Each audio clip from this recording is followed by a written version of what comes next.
السلام علیکم ناظرین، خوش آمدید۔ میں تعارف کراتا چلوں، ڈاکٹر صداقت علی، سی ای او ولنگ ویز ہمارے ساتھ تشریف رکھتے ہیں، ایڈکشن سائیکیٹرسٹ ہیں۔ سر، آپ کی آمد کا بہت شکریہ۔ ڈاکٹر صاحب، جب کوئی شخص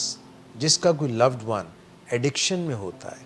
اور اس نے ریہیب سینٹر، علاج گاہ برائے بحالی چوز کرنی ہوتی ہے، تو ان کو کن کن باتوں کا خیال رکھنا چاہیے؟ اچھا، زیادہ تر اہل خانہ کو تو پتہ ہی بڑی دیر سے لگتا ہے اور خاموشی سے پس پردہ یہ کام چل رہا ہوتا ہے، اور کئی سالوں کے بعد جب فیملی کو پتہ چلتا ہے کہ ان کا پیارا نشے کی بیماری میں مبتلا ہے، تو ایک دم ان کو غصہ بہت آتا ہے اور انہیں غم ہوتا ہے اس بات کا، اور یہ دونوں چیزیں یعنی غم اور غصہ ان کی جو بہترین صلاحیتیں ہیں ان کو مفلوج کرتا ہے، اور اس غصے میں اور اس غم میں وہ ایسے اقدامات کرتے ہیں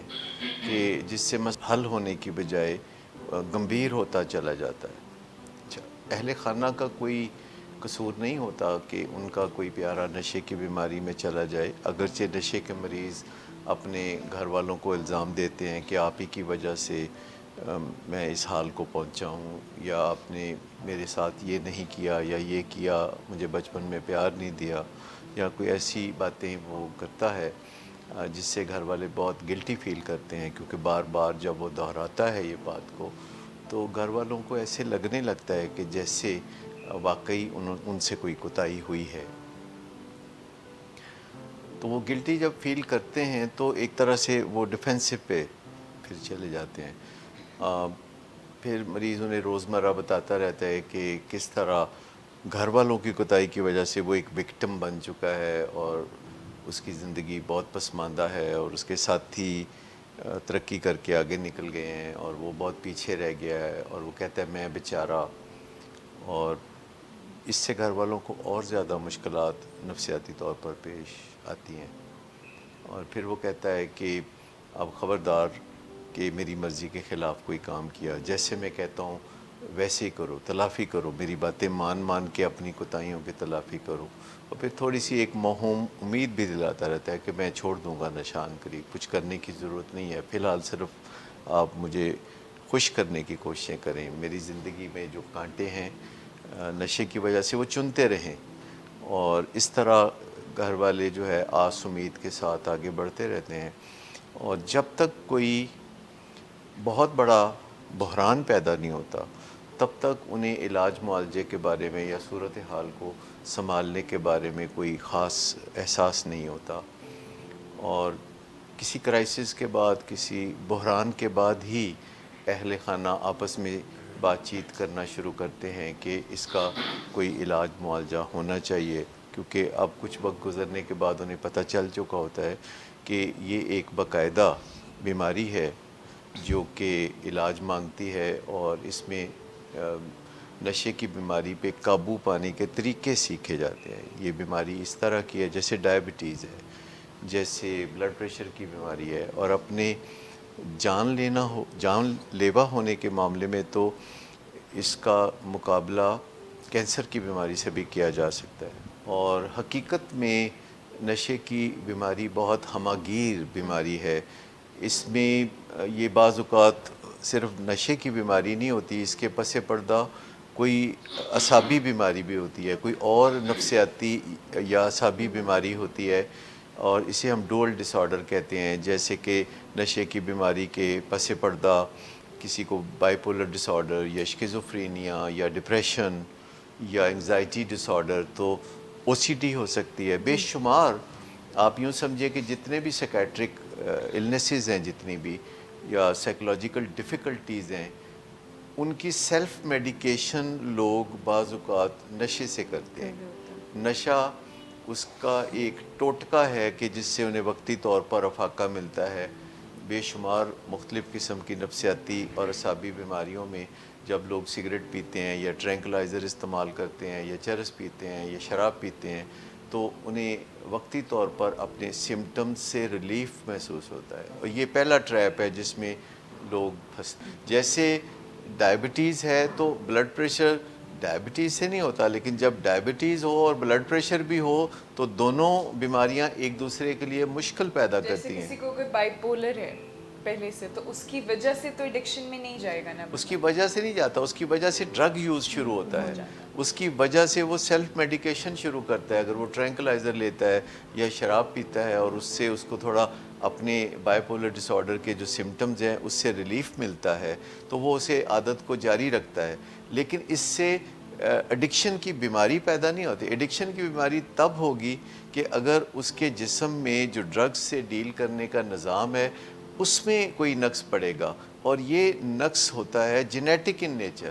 یعنی کسی بھی بندے کی جینز میں جب نشے کی بیماری ہوتی ہے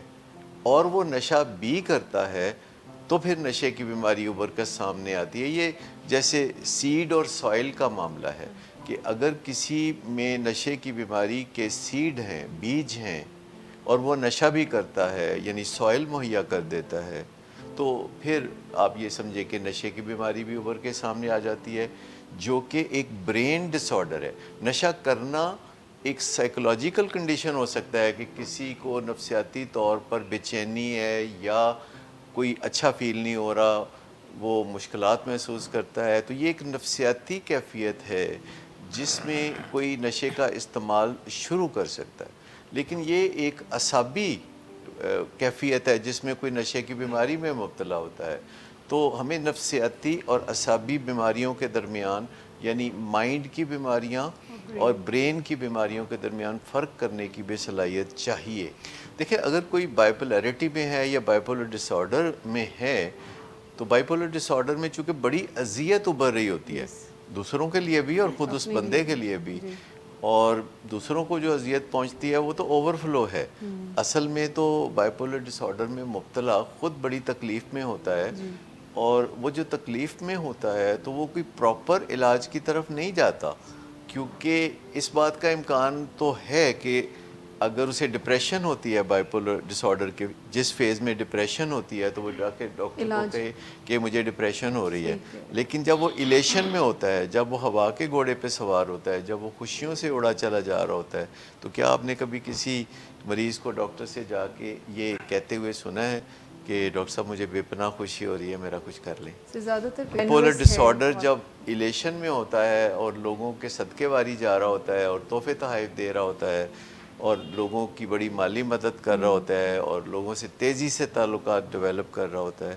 تو لوگ تو سمجھتے ہیں کہ یہ محفل کی جان ہے، یہ تو بڑا زبردست انسان ہے. تو بائی پولر جو انسان ہوتے ہیں سارے بڑے زبردست انسان ہوتے ہیں، اچیورز ہوتے ہیں،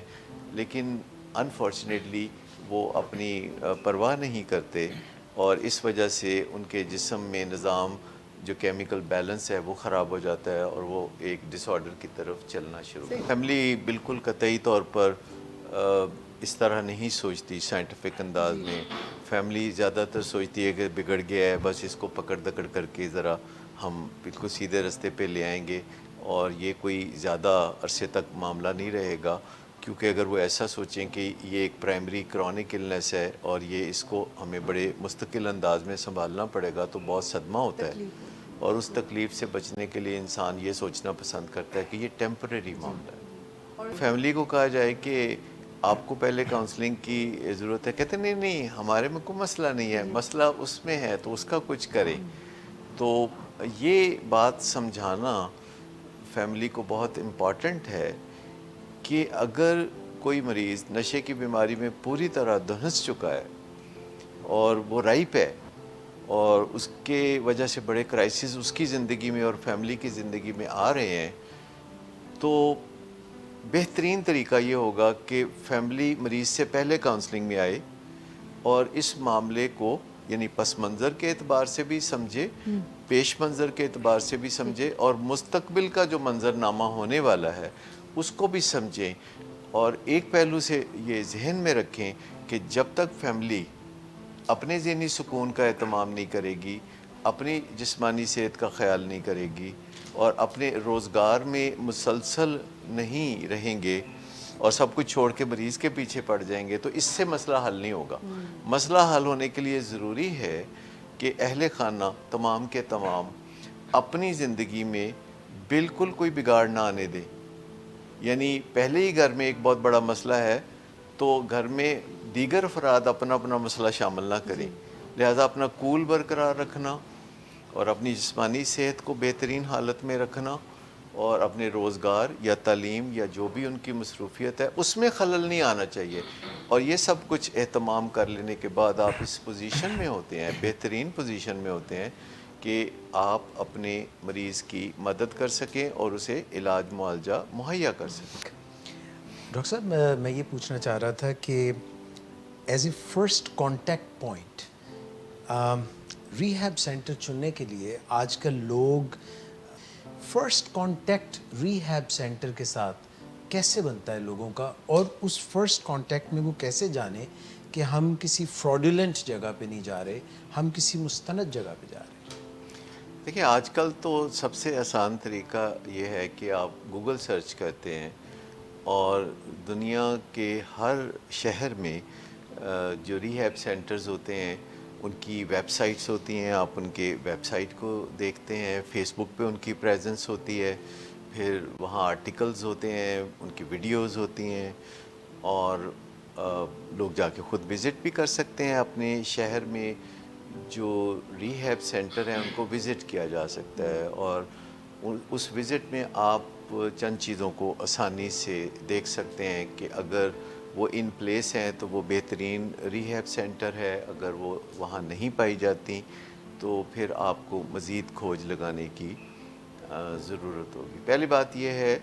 کہ جو ریہیب سینٹر ہوتا ہے وہ کوئی جیل خانہ نہیں ہوتا کہ اگر آپ وہاں جائیں اور اس میں کچھ جگہ آؤٹ آف باؤنڈ ہے کہ یہاں سے آگے وزٹر نہیں جا سکتا. ایک اچھے ریہیب میں ہر بونافائیڈ پرسن جو کہ اچھی نیت سے ریہیب میں آیا ہے, جو کہ بڑی آسانی سے ریہیب کے لوگ جج کر سکتے ہیں, تو اس کو وزٹ کرنے کی اجازت ہونی چاہیے. اور جب میں وزٹ کی بات کرتا ہوں تو میں یہی بات کر رہا ہوں کہ تمام ریہیب کی جو ایکٹیویٹی ہے اس میں کچھ بھی خفیہ نہیں ہونا چاہیے اور اس میں کوئی تالا چابی یا اس طرح کی چیزیں جو ہیں کو مثبت نہیں سمجھی جاتی. پھر ریہیب جو ہوتا ہے وہاں پہ اگر آپ کو ایسے نظر آئے کہ کوئی جیسے کوئی شیشہ کہیں نہیں لگا ہوا کھڑکیوں میں, یا آپ کو لگتا ہے کہ وہ شیشے کی جگہ کوئی پلاسٹک لگایا ہوا ہے, تو اس کا مطلب ہے کہ وہاں اکثر نقص امن رہتا ہے اور شیشے کے ٹوٹنے کے خطرے سے شیشہ نہیں لگایا گیا. اچھا, اب اگر آپ کو ہر جگہ ویسے ہی شیشے نظر آتے ہیں جیسے دیگر اسپتالوں میں نظر آتے ہیں تو پھر آپ سمجھ جائیں کہ وہاں نقص امن پیدا ہی نہیں ہوتا اور ریہیب کی سکلز جو ہیں وہ اچھی ہیں. اگر آپ مزید جانا چاہیں تو آپ کو پتہ چل جائے گا کہ اگر ریہیب میں کوئی ربر روم ہے جہاں کے کوئی ایگریسو مریضوں کو بند کیا جاتا ہے تو یہ بہت منفی نشانی ہے, یا اسٹریٹ جیکٹس ہیں, یا آپ کو ریہیب کے اندر سے کوئی وامٹنگ کی سمیل یا کوئی ایسا جیسے کہ کسی نے بستر پہ پیشاب کیا ہوا ہے, یا کوئی مدوش مریض نظر آئیں جو کہ چلتے پھرتے نہ ہوں, تو پھر یہ بہت منفی نشانیاں ہیں. سر یہ تو ریہیب کے اندر سب ہوتا نہیں ہے. نہیں, کیوں ہوگا ریہیب میں ایسا کیوں ہوگا؟ یہ تو انیبلٹی ہے کسی ریہیب سینٹر کی. اگر سکلز میں کمی ہو اور وہ ڈیٹاکسیفیکیشن یا وڈرال کو اچھی طرح مینج نہیں کر سکتے اور مریضوں سے نیگوشیٹ نہیں کر سکتے اور مریضوں کو وہ ایک اچھے انداز میں ٹریٹمنٹ میں آگے نہیں بڑھا سکتے, تو تب یہ مسائل ہوتے ہیں. جب بھی کوئی مریض ہسپتال میں آتا ہے اور اگر وہ کمفرٹیبل ہے اور اس کو اچھی خدمت مل رہی ہے اور اس کی اگر کوئی منفی بات بھی کرتا ہے اور پروفیشنل اس کا مثبت جواب دیتے ہیں تو کسی جھگڑے کا کوئی شائبہ نہیں ہونا چاہیے. اس کے علاوہ اچھے ریہیب کی نشانی یہ ہوتی ہے کہ جب مریض داخل ہوتا ہے تو اگلے دن ہی صبح اس کے اہل خانہ اسے ملنے آتے ہیں اور پھر ہر روز وہ ملنے آتے ہیں. جیسا کہ ولنگ بیس کا 100 ڈیز پروگرام ہے تو سب دن جو ہے اہل خانہ آ کے تو کاؤنسلنگ میں حصہ لیتے ہیں, اپنے مریض کو ملتے ہیں. لیکن جو بالکل زبردست کوالٹی کسی ریہیب کی ہو سکتی ہے وہ یہ ہے کہ فیملی کاؤنسلنگ سیشن میں نئے کلائنٹس اور پرانے کلائنٹس اور مستقبل کے کلائنٹس کو آپس میں ملنے کا موقع دیا. یعنی یہ وہ بہترین جگہ ہے جہاں سے کوئی فیملی اپنے سفر کا آغاز کر سکتی ہے, نشے سے نجات کا جو سفر وہ اپنے پیارے کے ساتھ کرنا چاہتے ہیں, یا یہ جو خواب دیکھتے ہیں کہ ہمارا پیارا نشے کے بغیر خوبصورت زندگی گزارے. تو اس خواب کا جو آغاز ہے وہ فیملی سیشن سے ہوتا ہے, جس میں موجودہ کلائنٹس, ان کے مریض, اور جو کلائنٹس فالو اپ میں ہیں اب تو وہ مریض اور ان کے فیملی ممبرز, اور جو لوگ مستقبل میں خدمات حاصل کرنا چاہتے ہیں وہ اور ان کے مریض بھی وہاں بیٹھے ہوں. اور آنیسٹی اور ٹرانسپیرنسی کا تقاضا یہ ہے کہ آپ سب کو ملنے دیں. یعنی ایک ٹریٹمنٹ سینٹر کے دل میں کوئی ولنریبلٹی کا شائبہ نہیں ہونا چاہیے کہ اگر ہمارے مستقبل کے کلائنٹ ہمارے ماضی کے کلائنٹ سے ملیں گے یا موجودہ کلائنٹ سے ملیں گے یا یہ لوگ آپس میں ملیں گے تو ہمارے لیے کوئی امبیرسنگ سچویشن پیدا ہوگی. ایک تو بات یہ ہے کہ اسے اسٹیک ہولڈر سیشن کہا جاتا ہے. پہلی بات جو میں نے عرض کی کہ جو ٹچ اینڈ گو میٹنگز ہیں, کہ اگر کوئی پیشنٹ آتا ہے علاج گاہ میں, چاہے اسے گھر والے اس کی مرضی کے خلاف لائے ہیں یا کورٹ آرڈرز کے ذریعے آیا ہے یا وہ اپنی مرضی سے آیا ہے, تو وہ اس کے اہل خانہ کا اس سے ملنے کا جو حق ہے وہ مستند ہے. اس حق کو آپ کسی بھی وجہ سے آپ معطل نہیں کر سکتے. وہ حق ان کا پکا ہے کہ وہ اپنے مریض کے ساتھ کچھ وقت گزارنا چاہیں, اسے ملنا چاہیں تو وہ اس کو ملے. بعض اوقات فیملیز کہتی ہیں کہ ہم نہیں ملنا چاہتے, ہمیں ڈر لگتا ہے کہ وہ ہمارے ساتھ کوئی بدسلوکی نہ کرے کیونکہ وہ پہلے گھر پہ کرتا رہا ہوتا ہے. تو ہم ہمیشہ فیملی کو انکریج کرتے ہیں کہ نہیں, ہم آپ کی مدد کریں گے اور انشاءاللہ وہ کوئی بدسلوکی نہیں کرے گا. ہر ریہاب میں ایسا نہیں ہوتا کہ فیملی کی اگلے ہی دن نیچرلی ہر ملاقات کرا ریہاب دی میں جائے, ایسا نہیں ہوتا. اور فیملیز بھی اس چیز سے خوفزدہ ہوتے ہیں کہ ایک لمبے عرصے کے بعد ملاقات ہوگی اور وہ بھی اتنی اچھی نہیں ہوگی تو کیا فائدہ. دیکھیں فیملی کا ایک سب سے بڑا مسئلہ تو یہ ہوتا ہے کہ وہ چند سالوں میں, جب کہ نشے کا مریض اپنی خراب منزلیں طے کر رہا ہوتا ہے, تو چند سالوں میں فیملی پوری طرح مریض کے تھلے لگ چکی ہوتی ہے. یہ جو ایک پہلو ہے علاج کا, ایک بڑا پیوٹل پہلو ہے کہ جس میں علاج معالجے کے دوران فیملی کی جو کاؤنسلنگ ہے اس میں اس نقطے کو سر فہرست رکھنا چاہیے کہ فیملی معقول طریقے سے اپنے مریض کے ساتھ اسرٹیولی بات کر سکے اور فیملی خوف میں مبتلا نہ ہو, فیملی ڈر میں مبتلا نہ ہو.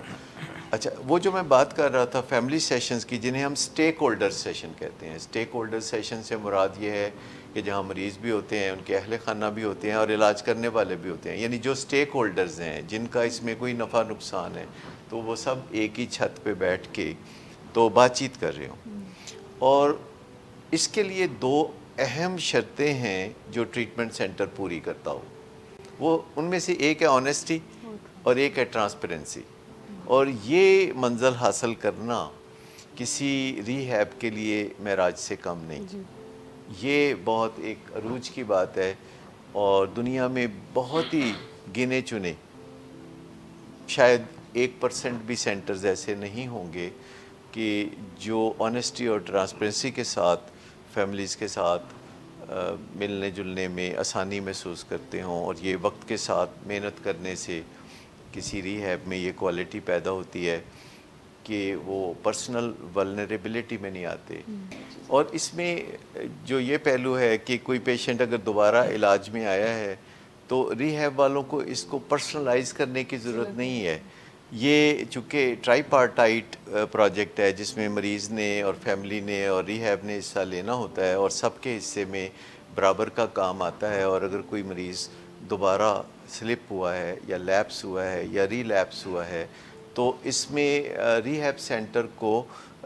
کوئی بہت زیادہ ڈیفینسو ہونے کی ضرورت نہیں ہے. وہ نئی اسٹریٹجیز کے ساتھ پھر بلیم کرتے ہیں ریہیب سینٹرز کو. سر اس میں لیکن اس کے لیے ضروری ہے نا کہ ریہیب کے پاس اگر یہ ایک مثال ہو کہ کوئی ریلیپس ہو کے آیا ہے تو اس کے پاس درجنوں مثالیں ہوں اسی ماحول میں کہ جو لوگ ترقی کی منزلیں آگے کی طے کر رہے ہوں. تو جب آپ کا دامن خالی ہوتا ہے کامیابیوں سے تو پھر آپ انسیکیور بھی ہوتے ہیں, پھر آپ اور ڈیفینسو تب بھی آپ ہوتے ہیں. آنیسٹ اور ٹرانسپیرنٹ بھی نہیں ہو پھر سکتے. آنیسٹ اور ٹرانسپیرنٹ ایڈکشن ہے نا,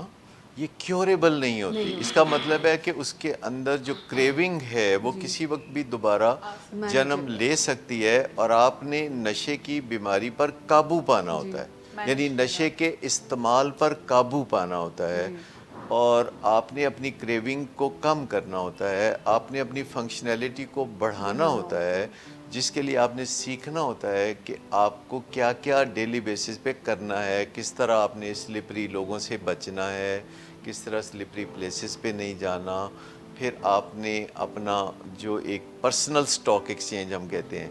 یعنی کوئی بھی جو مریض بحالی کے مرحلے طے کر رہا ہوتا ہے تو سٹاک ایکسچینج کی طرح ہر روز کچھ پوائنٹس وہ اوپر جا سکتا ہے یا نیچے جا سکتا ہے, اور ان پہ روزمرہ کام کرنے کی ضرورت ہوتی ہے. پھر جو نان لیونگ چیزوں سے فائدہ اٹھانا ہوتا ہے, جیسے کہ یہ اپلیکیشنز ہوتی ہیں, سیل فون اپلیکیشنز, ان سے مدد لے سکتا ہے مریض, اور وہ اپنے فیملی ممبر سے بھی مدد لیتا ہے, وہ اپنے معالج سے بھی مدد لیتا ہے. تو یہ کوئی ایسا معاملہ نہیں ہے کوئی کہ ون ٹائم ایونٹ ہے, کسی نے علاج کرایا تو وہ 100% مسئلہ حل ہو گیا. یہ کنٹینیوم آف کیئر ہے. آپ یوں سمجھے کہ یہ ایک پروسیس ہے کہ جس کے کئی مرحلے ہیں, اور مریض 3 قدم آگے 2 قدم پیچھے 2 قدم آگے 1 قدم پیچھے, یہ آگے پیچھے ہوتا رہتا ہے. اس میں اگرچہ اہل خانہ اور علاج کرنے والوں کی بھی دلی گہری تمنا یہ ہوتی ہے کہ مریض دوبارہ کبھی نشہ نہیں کرے, لیکن اگر کبھی مریض دوبارہ نشہ کر لیتا ہے تو ایک دم پریشان ہونا اور یہ سمجھنا کہ سب کچھ کھو گیا ہے غلط ہے. آپ یہ ایسی ہے جیسے کوئی بندہ اچھی والی ڈائٹنگ کر رہا ہے, لیکن کسی دن وہ 2 پراٹھے کھا لیتا ہے, تو اب بہترین حال اس کا یہ ہے کہ وہ جہاں سے سلسلہ ٹوٹا تھا وہیں جوڑ لے اور اپنی ڈائٹنگ کو آگے بڑھائے. تو یہ ایک بہترین مثال ہے کہ جو نشے کے مریض بھی ہیں, اگر کسی ایک دن کوئی واقعہ ہوتا ہے تو اس سے آپ پروگرس نہیں دیکھتے, لیکن پچھلے 3 ماہ میں, پچھلے 6 ماہ میں, پچھلے 1 سال میں کیا بہتری آئی ہے, اس کے اخلاق میں کیا بہتری آئی ہے, اس کے نشے کے اندر جو استعمال ہے اس میں کیا فرق پڑا ہے, اور اس کی فنکشنلٹی کیسی ہے, پھر اس کے ارادے کیا ہیں, پھر اس کے وعدے کیا ہیں, پھر وعدوں پر عمل کرنے اور وعدوں کو عمل کرتے ہوئے دکھانے کی جو اس کی صلاحیت ہے وہ کیسی ہے, اس کا سرنڈر کیسا ہے, اور اس کی ایروگنس ختم ہوئی کہ نہیں ہوئی, وہ انا بیچ میں لاتا ہے کہ نہیں. تو سینکڑوں پوائنٹس ہیں جس سے کہ آپ اندازہ لگا سکتے ہیں کہ اب اس کی سٹاک ایکسچینج اوپر جا رہی ہے کہ نیچے جا رہی ہے. تو یہ ایک کانسیپٹ ہے جو ہم یہاں اپنے مریضوں کو دیتے ہیں اور ان کے فیملی ممبرز کو دیتے ہیں کہ وہ روزانہ گیج کر سکتے ہیں کہ ان کا مریض پچھلے ہفتے کی نسبت یا پچھلے مہینے کی نسبت بیٹر آف ہے یا ورس آف ہے. تو یہ ایک جو مسلسل کیئر کا انداز ہے, اس میں وقت گزرنے کے ساتھ ساتھ اس کی فنکشنلٹی بڑھتی جائے گی, نارملسی بڑھتی جائے گی زندگی میں, اور نشے کا استعمال قصہ پارینہ بن جائے گا. لیکن یہ کہنا کہ وہ اب دوبارہ کبھی اس کے اندر کریونگ نہیں جاگ سکتی, تو پھر اس کا مطلب ہے کہ وہ یہ ٹریپ ہے جس میں وہ پھر پھنسنا شروع ہوں گے اور ان کو دوبارہ تلخ تجربے میں سے گزرنا پڑے. اور سر یہ بتائیے کہ ایڈکشن ٹریٹمنٹ آپ نے فرمایا کہ اس کو لمبے عرصے تک چلتا ہے, تو باقی جو ہارٹ کا پرابلم ہے یا ڈائبٹیز کا پرابلم ہے یا جوڑوں کا پرابلم ہے, یہ تو درست ہو جاتے ہیں, بار بار کارڈیولوجی میں نہیں جانا پڑتا, بار بار جو ہے وہ ڈائبیٹک کلینک میں نہیں جانا پڑتا. تو یہ آپ یہ کو کس حکیم نے کہا ہے؟ ایسا کچھ نہیں ہے سر؟ جی نہیں, ایسا تو کچھ نہیں. ڈائبٹیز کا علاج بھی آپ کو جاری رکھنا پڑتا ہے, اگرچہ آپ پہلے کی نسبت کم جانا شروع ہو جاتے ہیں ڈاکٹر کے پاس, کیونکہ آپ اپنی بیماری کو سنبھالنا اور قابو کرنا سیکھ لیتے ہیں. شوگر لوگ چیک کرتے ہیں اپنا sugar level almost every other day, تو اٹ از پروسیس ہے جو چلتا رہتا ہے. دیکھیں, یہ جو bio psycho social and spiritual diseases ہیں یا پرائمری کرونک النیسز ہیں, ان میں یہ تصور ہمیشہ باقی رہے گا کہ یہ ایک سلسلہ ہے, ایک پروسیس ہے جو جاری رہے گا. اس میں یہ زندگی کے طرح ہے, جیسے زندگی کا پروجیکٹ جاری رہتا ہے. آپ اپنی زندگی کو قائم و دائم رکھنے کے لیے, آن ٹریک رکھنے کے لیے ہر روز کچھ اقدامات کرتے ہیں. جیسے کھانا کھاتے ہیں, کھانا کھائے بغیر زندگی چل نہیں سکتی, پانی روز پیتے ہیں آپ. اسی طرح آپ ہائیجین کا خیال رکھتے ہیں یا ایکسرسائز روز کرتے ہیں، نیند روز پوری کرتے ہیں،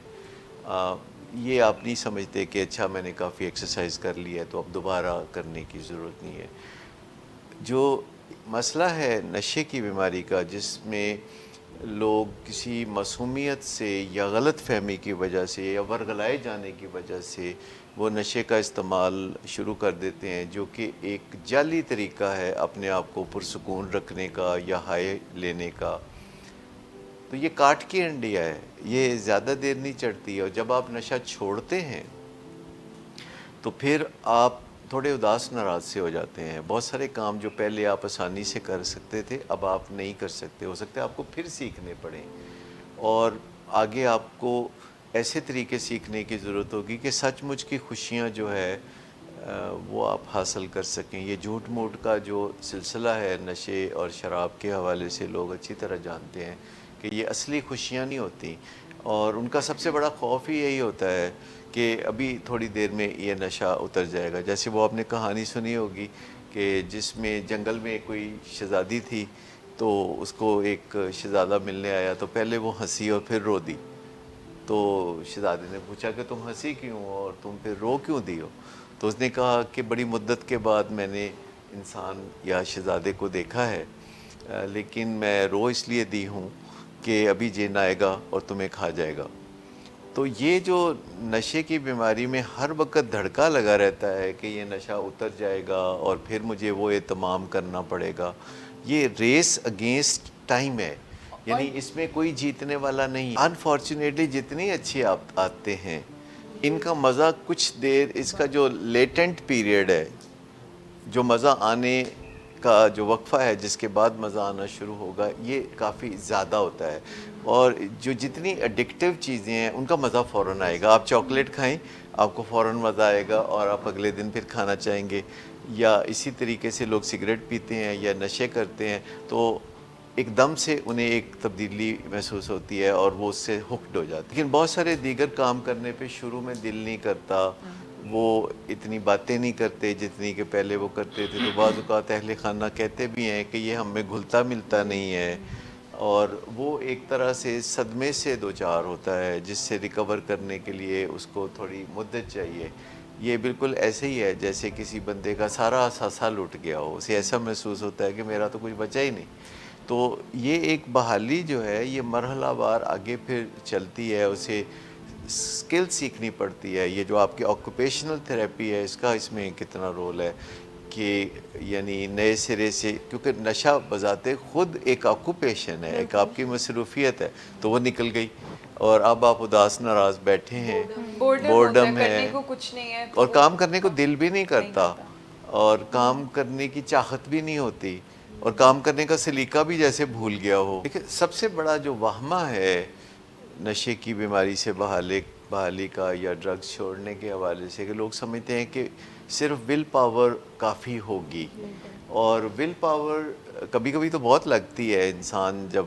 موٹیویٹڈ ہوتا ہے، بہت کوئی کام کرنے کے لیے تل جاتا ہے۔ نشے کی بیماری میں جب کوئی کسی تکلیف کا سامنا ہوتا ہے تو لوگ بڑے موٹیویٹڈ ہوتے ہیں کہ وہ اب بالکل نشہ نہیں کریں گے،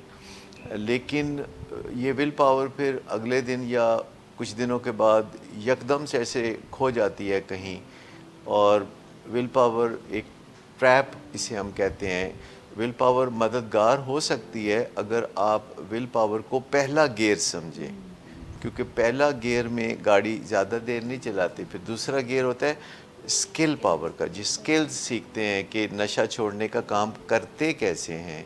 اور پھر تیسرا یہ ہے کہ آپ کوئی گرو ڈھونڈتے ہیں، کوئی معالج ڈھونڈتے ہیں، کوئی شخص جسے تجربہ ہو خود سے نشہ چھوڑنے ہائر کا، پاور جس کو ہم کہہ سکتے ہیں۔ ہاں، یا اسپانسر ڈھونڈتے ہیں، آپ ایسے لوگوں کو ڈھونڈتے ہیں کہ جنہوں نے نشہ چھوڑا اور وہ زندگی کی منزلیں کامیابی سے طے کر رہے ہیں، تو ایسے لوگوں کو تلاش کر کے جا کے ان کے ساتھ میل ملاپ بڑھاتے ہیں، اور پھر یہ ہے کہ اپنا اسے ایک بزنس سا سمجھ لیتے ہیں جس میں منافع بخش طریقے سے آگے بڑھنا ہوتا ہے، اور بہی کھاتا سا بنانا ہوتا ہے، روزانہ آپ نے دیکھنا ہوتا ہے کہ آج میں پہلے کل سے کچھ بہتر ہوا ہوں کہ نہیں۔ لیکن وہ جو ول پاور کو بہت زیادہ سمجھا جاتا ہے اور لوگ ایک دوسرے کو بھی کہہ رہے ہوتے ہیں کہ ول پاور ہونی چاہیے تھی. فرق نہیں پڑتا کہ کوئی خود آیا یا گھر والوں نے مجبور کر کے لائے, اس سے کوئی فرق نہیں پڑتا. جیسے شادی میں مطلب فرق نہیں پڑتا. اچھا, تو اس میں صورتحال یہ ہے کہ جب کوئی نشے سے نجات چاہتا ہے تو اس میں کئی منزلیں ہیں جو رستے میں آتی ہیں. پہلی منزل یہ ہے کہ اس کا ارادہ بن جائے کہ وہ نشہ چھوڑنا چاہتا ہے, لیکن جب تک ارادہ نہیں بنتا تو اس کا مطلب یہ نہیں ہے کہ اس کا علاج نہیں ہوتا. پھر اس کا علاج ہوتا ہے ارادہ جو بناتا ہے. یعنی جب کسی کا ارادہ نہیں ہوتا تو علاج اس کا ارادہ بنا. جو ہی علاج شروع ہوتا ہے اور ان کا نشہ اترتا ہے اور وہ حقائق دیکھتے ہیں اور وہ ایک رائٹ سیٹ اپ میں ہوتے ہیں جس میں دوسرے مریض ہیں, فالو اپ کے مریض آتے ہیں جنہوں نے نشہ چھوڑا ہوا ہے, تو ایک نئی دنیا ان کے سامنے آتی ہے اور پروفیشنلز اپنی بات چیت کے ذریعے, اپنی کاؤنسلنگ کے ذریعے ان کے اندر یہ انسٹل کرتے ہیں آئیڈیا. یہ بالکل ایسے ہی ہے کہ جیسے آپ کا کوئی پروڈکٹ خریدنے کا بالکل ارادہ نہیں ہے, لیکن آپ ایک اچھی ایڈورٹیزمنٹ بار بار دیکھتے ہیں تو آپ وہ پروڈکٹ استعمال کرنے پہ تیار ہو جاتے ہیں. تو ساری موٹیویشن انٹرنل نہیں ہوتی, کچھ موٹیویشن باہر سے ہمارے اندر بھیجی جا سکتی ہے. اچھا, جب ارادہ بن جاتا ہے تو پھر گھر والے یہ سوچتے ہیں کہ اب تو کوئی مسئلہ ہی نہیں رہا, اب تو مریض نے وعدہ کر لیا, اب تو اس کا ارادہ ہو گیا, بالکل نیک نیتی سے کہہ رہے ہیں. تو I am here to tell you کہ اگر مریض کا 100% ایماندارانہ ارادہ ہو کہ وہ اب نشہ نہیں کرے گا اور وہ پکے ایمان سے, پکے ارادے سے, پکے وعدے سے چل رہا ہو, تو پھر بھی سکلز کے بغیر وہ نشہ چھوڑنے میں کامیاب نہیں ہوگا اور اس کو سکلز کی پھر بھی ضرورت ہوگی اور سکلز سے وہ آگے بڑھنا شروع ہوگا اور وقت کے ساتھ ساتھ اس کے علاج کی نوعیت بدلتی رہے گی. لیکن یہ کبھی بھی نہ بھولے کہ نشے کی بیماری ایک برین ڈس آرڈر ہے, اس کا ول پاور سے مقابلہ چلتا رہتا ہے. یعنی جو کریونگ ہے وہ برین سے یعنی دماغ سے پاپ اپس آتے ہیں, اس کے وہ دماغ سے ابھر رہی ہوتی ہے اور اس کا مقابلہ ہماری ول پاور کر رہی ہوتی ہے اور ول پاور کو اسٹرینگتھن کرنے کے لیے سکلز چاہیے. سو خالی ول پاور جو کہ مائنڈ سے آتی ہے اور برین سے کریونگ آتی ہے, تو برین ایک بڑی پاورفل جگہ ہے جہاں سے کریونگ آ رہی ہوتی ہے. اور جب ہم یہ سفر شروع کرتے ہیں نشے سے نجات کا, تو ہم نے اپنے مائنڈ کو جہاں سے ول پاور جنم لے رہی ہوتی ہے اور سکلز کی مدد سے اتنا مضبوط کرنا ہوتا ہے کہ وہ برین سے جو کریونگز ابھر کے آتی ہیں, جو پاپ اپ سے آتے ہیں آٹومیٹک, انہیں ہم کہیں گے کہ آٹومیٹک کریونگز. تو یہ جو ہوتی ہیں ان کو کم سے کم کرنے کے لیے ہم بہت ساری مینوورنگ کر سکتے ہیں, جیسے کہ سلپری لوگوں سے بچیں, جیسے کہ سلپری جگہوں سے بچیں جن جگہوں پہ کبھی نشہ کرتے رہے ہیں یا جن جگہوں پہ نشے کا امکان ہے, اور ہم ایسے لوگوں کے ساتھ اپنے آپ کو ایڈجسٹ کر سکتے ہیں جو نشے کے بغیر اچھی زندگی گزارتے ہیں. شبہ نہیں کہ جو سٹرکچر ہے, جو سائنٹیفک سٹرکچر ہے, اسے ہم کہتے ہیں کہ جو انڈیکیٹڈ ہے یا جو کرنے کا کام ہے علاج گاہ کو وہ کرنا چاہیے. لیکن یہاں بعض اوقات علاج گاہ کے آڑے کانفلکٹ آف انٹرسٹ آتا ہے. اگر علاج گاہ اس کو اوور کم نہیں کرتی تو وہ اچھا علاج نہیں کر سکتی. ہم نے دیکھا ہے ہمارے جو ٹوین ہاسپٹل ہیں, جو ڈائبٹیز کا ہمارا ہاسپٹل ہے, وہاں ہم نے کئی دفعہ دیکھا ہے کہ مریض آ کے ضد کر رہے ہوتے ہیں کہ ان کی مرضی کا علاج انہیں مہیا کیا جائے, اور وہ انسولین سے یہ کہہ کے انکار کر رہے ہوتے ہیں کہ میں گریڈ 21 کا افسر ہوں, مجھے نہیں پتہ انسولین بہتر ہے کہ گولیاں بہتر ہیں, میں نہیں انسولین لگواؤں گا. تو نشے کے علاج میں بھی چونکہ علاج کی کاسٹ جو ہے مریض کے اہل خانہ پے کر رہے ہوتے ہیں, تو ان کا بہت دل چاہتا ہے کہ وہ اپنی مرضی منوائیں. بالکل. اور علاج گاہ کو اسرٹ کرنا چاہیے. اگر آپ سمجھتے ہیں کہ کوئی قدم آپ کے مریض کی بہتری میں ہے تو علاج گاہ کو اس پہ انسسٹ کرنا چاہیے, اور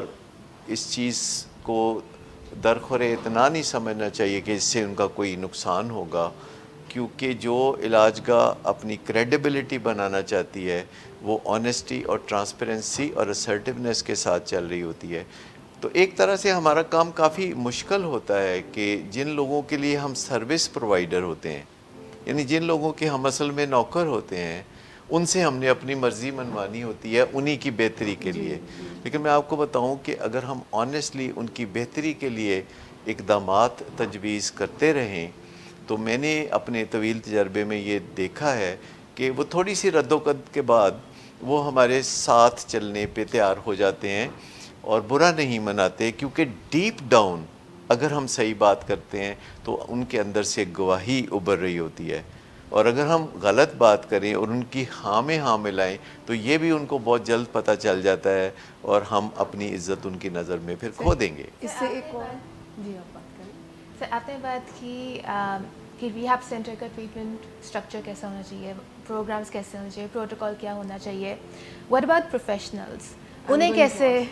کیسے جج کیا جاتا ہے, کیونکہ یہ ایک bio psycho social spiritual disease ہے, تو اس کی ٹریٹمنٹ ٹیم بھی ملٹی ڈسپلنری ہونی چاہیے. بالکل, ڈیفینیٹلی ملٹی ڈسپلنری. اس میں میڈیکل ڈاکٹرز کا رول ہے, سائیکیٹرسٹ کا رول ہے, سائیکالوجسٹ کا رول ہے, اور تمام ایسے لوگ جو نشے کے مریضوں کے علاج معالجے میں حصہ لیتے ہیں ان کی جو تعلیمی صلاحیت ہے وہ مستند ہونی چاہیے اور ان کی تعداد کافی معقول ہونی چاہیے. یعنی دنیا میں جو بہترین ٹریٹمنٹ سینٹر ہیں وہاں نشے کے مریضوں کی تعداد اور کونسلرز کی تعداد, ماہرین نفسیات کی تعداد کے برابر ہی ہوتی ہے. یعنی اگر ایک پیشنٹ ہے تو ایک سائیکالوجسٹ آن ایوریج ضرورت ہوگی, اگرچہ وہ ایک پیشنٹ کے ساتھ بھی کام کرتا ہے اور دوسرے پیشنٹس کے ساتھ گروپ میں بھی کام کرتا ہے, پر اوور آل جیسے ولنگ ویز میں ہے تو جتنی تعداد ہمارے ہاں مریضوں کی ہوتی ہے تو ہمارے ہاں تو سائیکالوجسٹ کی اور کاؤنسلرز کی اور ڈاکٹرز کی تعداد تو ان سے کہیں زیادہ ہے. اور کیونکہ ہمارے ہاں ہم اپنے فیوچر کی نیڈز کے لیے بھی ہم سائیکالوجسٹ کو گروم کر رہے ہوتے ہیں, کیونکہ یہ آسان فیلڈ نہیں ہے, اور جو لوگ ہمارے پاس کوالیفائڈ پوسٹ گریجویٹ سائیکالوجسٹ آتے ہیں ان کو بھی فنکشنل ہم 1 سال بعد کرتے ہیں, کیونکہ ان کو کئی چیزیں جو ہیں اچھی طرح سے اپنی ایکسپیرینس میں دیکھنی ہوتی ہیں, اپنی آبزرویشن میں دیکھنی ہوتی ہیں, اور چونکہ انسانی جان بہت قیمتی معاملہ ہے اس لیے بہت ٹھنڈے دل سے ہمیں ساری حکمت عملی ترتیب دینی ہوتی ہے. اور فیملی کے لیے بھی سب سے اہم بات یہ ہے کہ وہ اپنے غم و غصے سے نکلیں, وہ مریض کو اشتعال کسی صورت نہ دلائیں, کیونکہ جب آپ مریض کو اشتعال دلاتے ہیں تو پھر آپ اس کو ناجائز مدد بھی کرتے ہیں نشے میں, کیونکہ جب آپ مریض کو ناراض کرتے ہیں تو اس کو راضی کرنے کے لیے چشم پوشی بھی کرتے ہیں, جو اجازت آپ پہلے نہیں دے رہے تھے پھر وہ اجازت بھی دیتے ہیں, پھر اس کو نشہ کرنے کے لیے کوئی نہ کوئی موقع بھی فراہم کر دیتے ہیں. تو نہ تو اشتعال انگیزی کریں نہ معاونت کریں, یعنی انیبلنگ اور پرووکنگ 2 ویشیس بیہیویئر ہیں جو فیملیز کو ترک کرنے ہوں گے, انہیں اچھا لگے یا برا لگے. میں یہ بات صاف کہنا چاہتا ہوں کہ جو فیملی ممبر غصہ کرتے ہیں ان کو جواب میں کوئی کامیابی نہیں ملتی, ان کو مریض کی طرف سے بھی غصہ ہی ملتا ہے, اور مریض چونکہ مجبور بھی ہوتا ہے اور وہ چومکھی لڑائی لڑ کے اپنا نشہ جاری رکھے ہوئے ہوتا ہے, کیونکہ اسے ہمیشہ اپنی اگلی ڈوز کے بارے میں بہت انسیکیورٹی ہوتی ہے, اور وہ کافی فرصت میں ہوتا ہے, وہ کوئی کام بھی نہیں کر رہا ہوتا, اور وہ کوئی نہ کوئی ایسا طریقہ نکالتا ہے جس سے کو نشہ جاری رکھے اور اہل خانہ کو صبر کے ساتھ, کول رہنے کے ساتھ ساتھ اپنی صحت کا خیال رکھتے ہوئے اصولوں کے لحاظ سے اس کے ساتھ چلنا چاہیے. یعنی جو بھی رسپانس ہو فیملی ممبرز کا, کیونکہ یہ کو بہت زیادہ رسپانسز نہیں چاہیے ہوتے جو فیملی کو سیکھنے کی ضرورت ہوتی ہے, 6-8 کے قریب رسپانسز ہیں. یہ مختصر سی تعداد میں کچھ سچویشنز ہوتی ہیں جن کو فیملیز نے سنبھالنا ہوتا ہے, اور جیسے کہ ہر امتحان میں کچھ 8 سوال ہی آتے ہیں جو زیادہ اہم سوال ہوتے ہیں. ویسے تو کریکولم بہت زیادہ ہوتا ہے, لیکن ایسی سچویشن جس میں فیملی کو رائٹ اپروچ پہ چلنا ہوتا ہے وہ 6 ہوتی ہیں, اور فیملی کاؤنسلنگ سیشن میں وہ تیزی سے یہ سیکھنا شروع کرتے ہیں, اور جو فیملی کے اندر ایک رسم و رواج ہے ان میں بھی اس بیماری کو سامنے رکھتے ہوئے کچھ تبدیلیاں لانے کی ضرورت ہوتی ہے. لیکن سب سے پہلی بات یہ ہے کہ جب بھی اہل خانہ کسی مریض کے جو گھبرائے ہوتے ہیں, پریشانی میں ہوتے ہیں, تو وہ آ کے کچھ سوال کرتے ہیں, تو ان کو اپنے سوالوں کا تسلی بخش جواب ملنا چاہیے. اگر وہ شارٹ آنسر چاہتے ہیں تو آپ انہیں شارٹ آنسر مہیا کرتے ہیں، لیکن اگر وہ تفصیلی جواب چاہتے ہیں تو پھر آپ انہیں وہ بھی دیتے ہیں. اور اچھی علاج گاہیں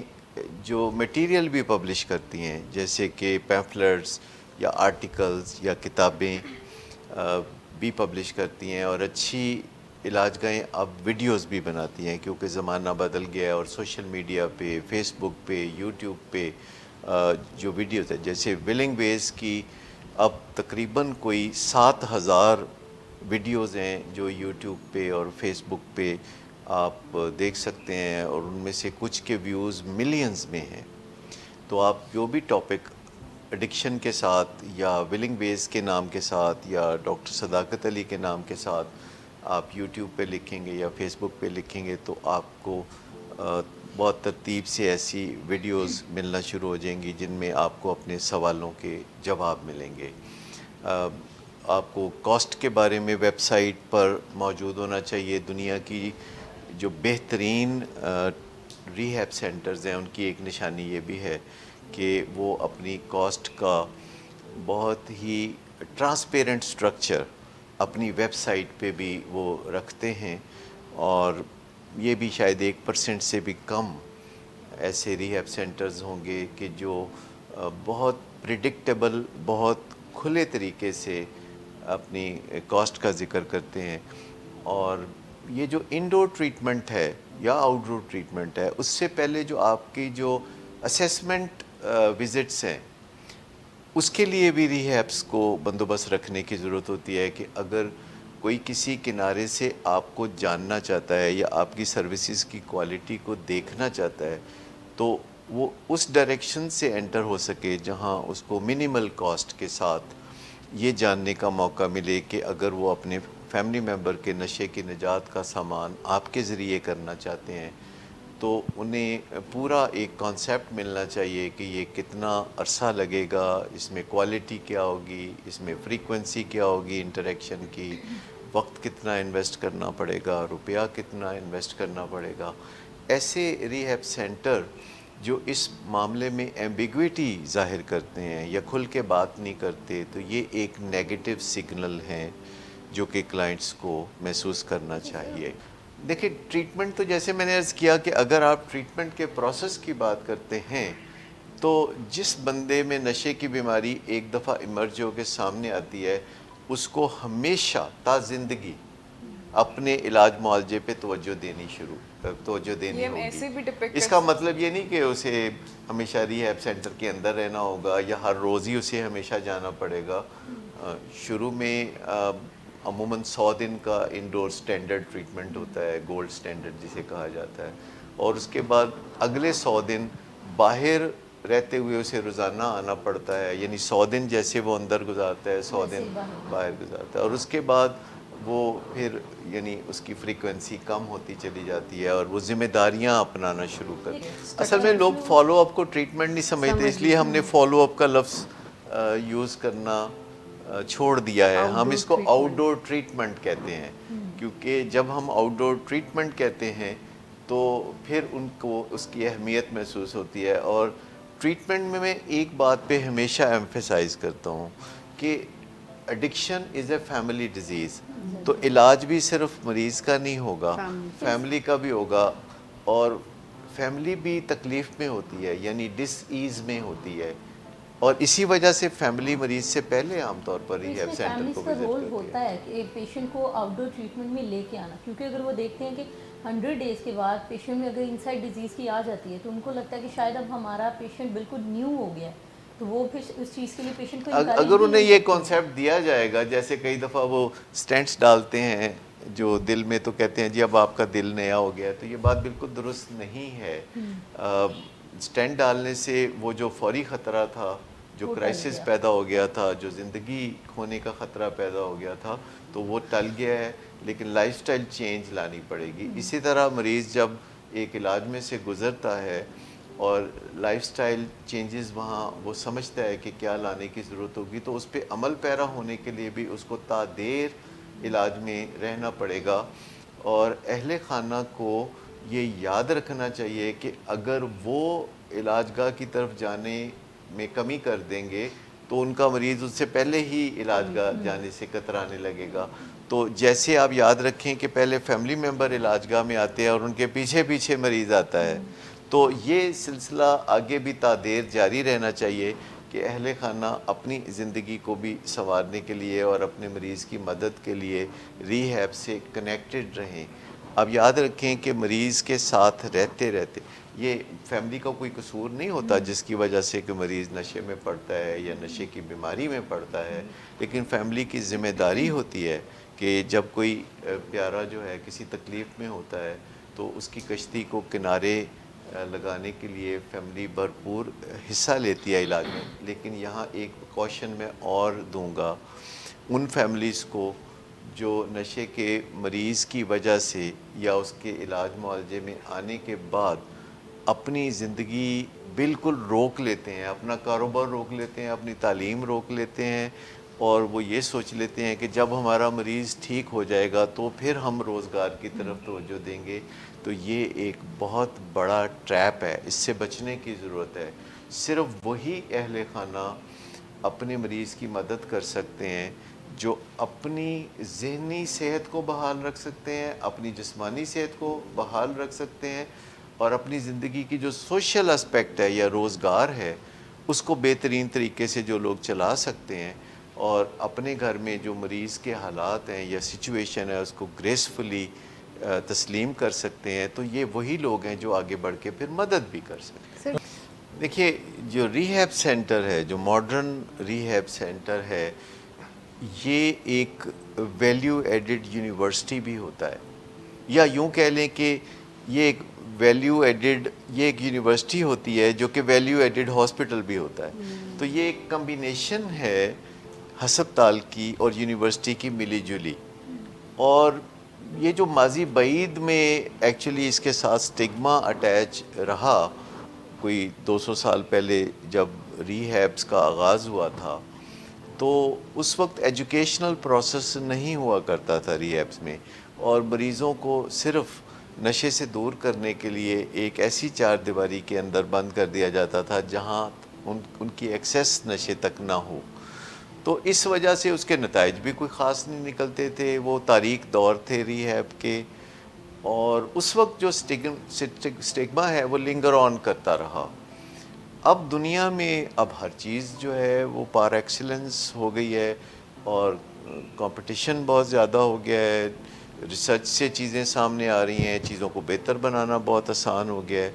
تو پیرامیٹرز موجود ہیں, پروٹوکولز موجود ہیں کہ آپ مریض کو اسپتال میں داخل کریں گے, اسے کمفرٹیبل بنائیں گے, اسے خوش رکھنے اور اس کے علاج کرنے کے درمیان بیلنس قائم کریں گے, اس کے ساتھ آپ اسرٹیولی پیش آئیں گے, اس کی منفی بات کا مثبت جواب دیں گے, اور اس کے ساتھ ریپور بلڈنگ کرنا آپ کی ذمہ داری ہے. اور اس کو اگر ڈی ٹاکس کی ضرورت ہے یعنی وڈرال مینجمنٹ کی ضرورت ہے تو بہترین میڈیکل فیسلٹی ہونی چاہیے, میڈیکل اسپیشلسٹ ہونے چاہیے. ولنگ ویز واحد ری ہیب ہے پاکستان میں جس میں پوسٹ گریجویٹ میڈیکل ڈاکٹرز اس کی ڈی ٹاکسیفیکیشن کرتے ہیں, اور وہ میڈیکل اسپیشلسٹ کے سیف ہاتھوں میں یہ مشکل مراحل طے کرتا ہے. اور اس کے بعد پھر اسے کاؤنسلنگ کی طرف مائل کرنا, اس کو سکلز کی اہمیت کا احساس دلانا, اس کے فیملی کے ساتھ انٹریکشنز کو مانیٹر کرنا اور بہتر بنانا, اور فیملی کو یہ صلاحیت دینا کہ وہ مریض کے اوپر اپنی رائے جو ہے وہ اچھی طرح ظاہر مریض کے ساتھ کر سکیں, اس سے اپنی بات منوا سکیں جائز, اور علاج کے بعد وہ اس کو پٹری پر رکھ سکیں. کیونکہ جو مریض انڈور سے واپس آؤٹ ڈور میں جاتا ہے تو اس کو بہت ساری ٹیمپٹیشنز ہوتی ہیں کہ وہ فوری طور پر پرانے دوستوں سے ملے, یا فوری طور پر اکیلا جہاں دل کرے وہ جائے, اور جا کے ایسی جگہوں پہ وہ اپنی زندگی کو خطرے میں ڈالے جہاں وہ پہلے بھی جا کے تو نشہ کرتا رہا ہے. تو فیملی کے اندر یہ صلاحیت ہونی چاہیے کہ ان معاملات کو اس کے ساتھ نیگوشیٹ کر سکے, اور فیملی اسے موٹیویٹ کر سکے کہ اس کو ایوری ڈے, جیسے پہلے انڈور میں رہتے ہوئے سیکھنے کی ضرورت تھی, تو اب ایوری ڈے آؤٹ ڈور سے اس کو جا کے تو اپنے ری ہیب سے رابطہ کرنا, اور ان کے جو کاؤنسلنگ سیشنز ہیں انفرادی یا فیملی کاؤنسلنگ سیشنز ہیں اس میں حصہ لینا. یہ ایک ایک ایسا کام ہے جو کہ بہت چیلنجنگ ہے اور بہت دلچسپ ہے. اس میں آپ کو روزمرہ ایسے چیلنجز کا سامنا ہوتا ہے کہ جن سے عہدہ برا ہونے کے بعد آپ کا جو ایک پرسنل سیٹسفیکشن لیول ہے وہ بہت اوپر چلا جاتا ہے اور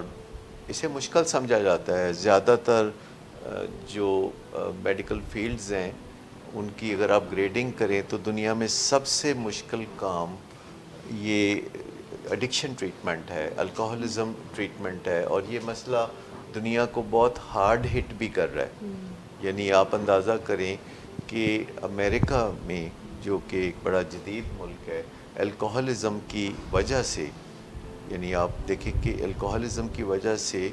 88,000 لوگ ہر سال اپنی جان کھو دیتے ہیں, صرف الکوہلزم کی یعنی بات کر رہے ہیں. اس کے علاوہ امریکہ میں اوور ڈوز سے 47,000 لوگ اپنی جان کھو دیتے ہیں. پاکستان میں ہر روز 700 لوگ جو ہیں نشے کی بیماری کی وجہ سے جان سے ہاتھ دھو بیٹھتے ہیں. تو آپ اندازہ کریے کہ اپنے جان لیوا بیماری ہونے کے اعتبار سے یہ کینسر سے بھی بڑھ کے بیماری ہے. لیکن ہمارا مقصد لوگوں کو ڈرانا نہیں ہے لیکن حقائق بتانا ہے, کیونکہ لوگ اس بیماری کو اس طرح سنجیدہ نہیں لیتے. لوگ انتظار کرتے رہتے ہیں اور زیادہ تر لوگ ہمارے پاس اس وقت آتے ہیں جب کوئی تازہ حادثہ ہوا ہوتا ہے یا تازہ کرائسس پیدا ہوا ہوتا ہے. لیکن مجھے اطمینان تب زیادہ ہوتا ہے جب کوئی فیملی آ کے مجھے بتائے کہ نہیں ریسنٹلی تو کچھ نہیں ہوا لیکن ہم کافی عرصے سے آہستہ آہستہ سوچتے ہوئے اس نتیجے پر پہنچے ہیں کہ ایک منصوبے کے تحت اپنے اس فیملی ممبر کو نشے سے یا شراب سے نجات دلائی جائے. تو ایسے ہی لوگ ہیں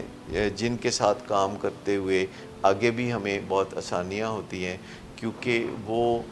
کسی تکلیف کی طرح سے, کسی تکلیف کی وجہ سے بل بلاتے ہوئے ہمارے پاس نہیں آتے, بلکہ وہ ایک ٹھوس منصوبے کے تحت اپنے مریض سے پیار کو مد نظر رکھتے ہوئے اس کی زندگی کو بہتر بنانے کے لیے ہمارے پاس آتے ہیں. سر ریہیب سینٹرز جو ہیں وہ علاج تو کرتے ہیں,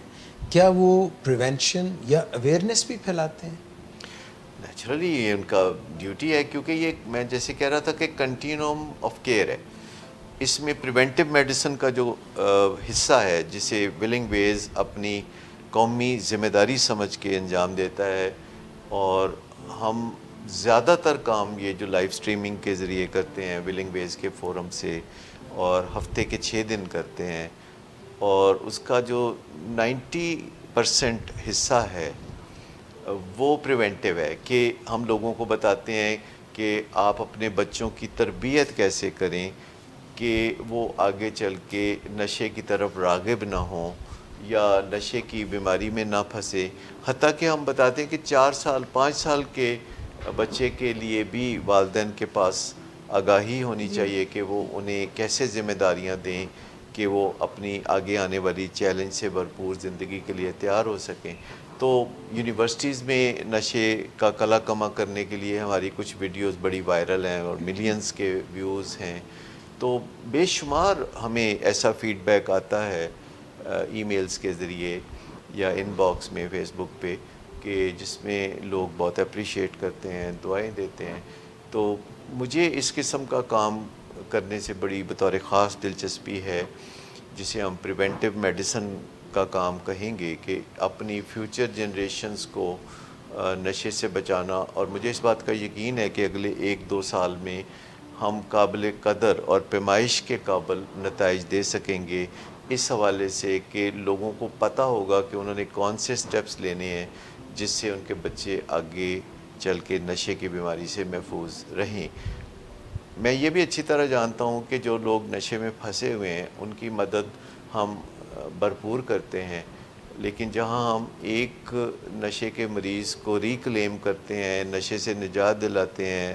تو اس دوران کتنے اور مریض نشے کی بیماری میں پھنستے ہیں. تو جو اہم کام ہے, سب سے اہم کام یہ ہے کہ لوگوں کو نشے کی بیماری میں پھنسنے سے بچایا جائے. اگرچہ کئی لوگ سمجھتے ہیں کہ ایسا کام یعنی کہ جو پریونٹیو میڈیسن کا کام ہے تو اس کی کوئی قدر نہیں کرتا. جیسے کہ اگر آپ کہیں کہ آپ نے بہت سے ایسے لوگوں کو جنہوں نے نشہ کرنا تھا آپ نے ترغیب دی تو وہ نشے سے دور رہے تو کون مانے گا. لیکن ایک آپ کے اپنے دل میں اپنے کام کی جو سیٹسفیکشن ہے وہ سب سے بڑا سرمایہ ہے کسی انسان کے لیے. تو ہم جو عرصہ دراز سے یہ سارا کام کرتے ہیں تو اس میں سارے ہی حصے ہیں کہ 4 سال کے بچے کے ساتھ آپ کیسے بات کریں, 14 سال کے بچے کے ساتھ کیسے کریں, جب کوئی نشے میں نیا جانے کا رجحان ہو تو تب کیسے مدد کریں, جب کرائسس پیدا ہو رہے ہوں تو کرائسس میں کیسے مدد کریں. اگر کسی کے گھر میں کرائسس ہے تو ہم اس کو پھر لمبا پروگرام تو ایک دم نہیں دیں گے, لیکن اس کو 3-4 دن کے لیے مریض کو انڈور کر کے فیملی کو اویئرنیس دے کے تو مریض کو واپس بھیج دیں گے اور پھر ایک مناسب پروگرام کے تحت اس کا علاج کیا جا سکتا ہے. پھر انڈور ٹریٹمنٹ کے علاوہ آؤٹ ڈور ٹریٹمنٹ بہت سے مریض ڈیزرو کرتے ہیں جو فیملی سے آگے چل کے ہمارے پاس پہنچے. جو فیملی کے پیچھے چلتے ہوئے آتے ہیں وہ زیادہ تر انڈور والے کیس ہوتے ہیں. جو فیملی کے آگے چلتے ہوئے سامنے آ کے بیٹھ جاتے ہیں اور کہتے ہیں کہ آئی نیڈ ہیلپ, تو ان کو ہم ہمیشہ آؤٹ ڈور علاج میں ڈالتے ہیں. اور پھر آگے کی منزلوں میں فیملی کے جو مسائل ہیں, پھر نشے کی بیماری میں میاں بیوی کی زندگی جو خراب ہو جاتی ہے تو اس میں کیسے مدد کرنی ہے, تو یہ سارا کام جو ہے ایکچولی بہت ہی قابل قدر کام ہے جس سے ہم ہمیشہ سیٹسفیکشن محسوس کرتے ہیں. اور یہ سیٹسفیکشن وہ سب سے بڑی وجہ ہے کہ ہم کبھی اپنے کام سے اوب نہیں جاتے, کبھی ہم تھکتے نہیں ہیں. یہ بڑا ایڈونچرس سا کام ہے اور روزمرہ جب ہمیں کامیابیاں ملتی ہیں تو وہ ہمیں موٹیویشن دیتی ہیں کہ ان چیزوں سے عہدہ برا ہو سکے جنہیں کرائسس کا نام دیا جاتا ہے.